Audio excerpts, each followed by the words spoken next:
That said, this is good. I feel like a lot of people will argue with that, but there are words here, and that is more than many quote-unquote aspiring writers can say. There are words here, and it was uploaded, and in that, the author has my respect. Oftentimes, there is this self-claimed need to write something good at the very start. That just puts a bullet right through your kneecap immediately.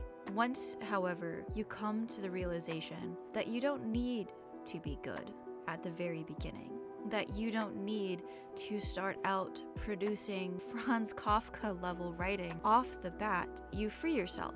You free yourself in so many different ways. There are 24,000 words on this piece, which is so much more than so many of my students in the past have been able to achieve. This is good.